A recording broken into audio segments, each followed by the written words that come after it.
The Ohio Sheep Improvement Association and the Ohio Sheep and Wool Program congratulate Bill and Susan Shultz, the 2019 Charles Boyle's Master Shepherds of the Year. Well, really what the award is about is not only being good shepherds or good sheep people, but also leadership and people that have been involved in the sheep industry from a production standpoint in the sheep industry, but also a leadership standpoint. And both Bill and Susan, as well as Bill's dad, have been very involved in the leadership of the Ohio Sheep Improvement Association for what is now 70 years since this is our 70th anniversary.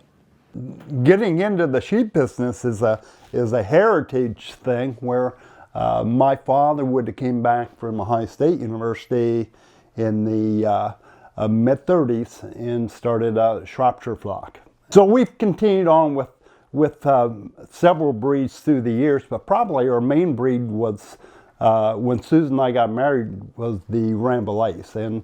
And so we did a lot of work with Rambouillets and traveled in traditional shows, sales, and then I worked part-time for the Sheep Breeder magazine out of Columbia, Missouri.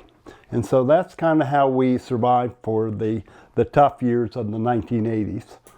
So about 20 years ago, we got rid of the Rambouillets and got into Suffolks and decided we could no longer do the show ring thing.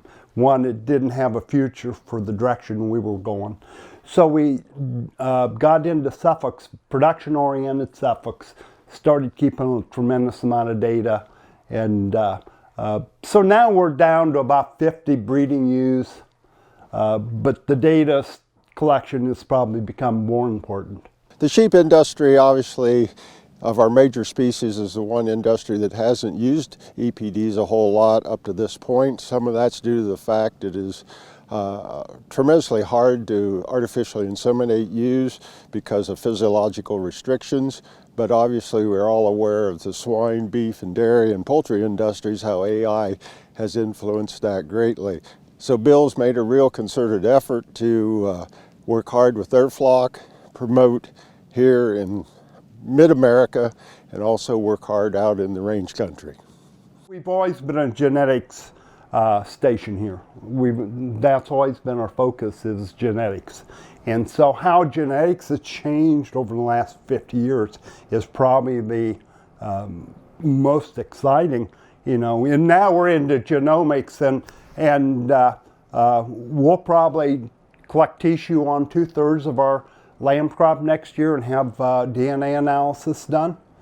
Probably one of the more exciting things we're doing right now, there is a gene called the myostatin gene, and they see it in the Texel sheep, which is a very small, meaty kind of an animal. And we're seeing if we can transfer just that gene into the Suffolk breed.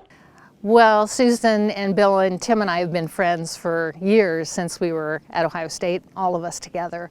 And, from then until now, they have, just been leaders in the sheep industry, not only, in the state of Ohio, but nationally. And, we've had some opportunities to travel together, and many times we look for sheep, we look for agriculture, and Bill and Susan are leaders in both of those areas. So very happy that they are receiving this honor. I think Ohio Sheep Improvement is celebrating 70 years. And I was blessed to find Shultz in college. Oh, I think I'm supposed to call him Bill. and his father was the first president. Farrell was the first president of Ohio Sheep Improvement in 1949. And then Bill became president in 79, and they were hunting for people to fill leadership roles, and I became president in 2009. Both Bill and I were a team, as you can tell, and we both really believe in giving back to the association like Ohio Sheep Improvement Association, and so we both found time to get involved. And then Bill got involved with American Sheep Producers Council, and then we both got involved with ASI, and now I'm going through the leadership roles with that organization. And we just, because of Bill's father, I think, because he believed in giving back, that that we've tried to carry on that tradition. The Sheep Improvement Association works very hard to try to help with lobbying efforts, and so we take trips to Washington, D.C. to help with lobbying. But that's not the fun part for me as much as the people that we've met through the years. Toughest day for sheep producers is when they lose an animal.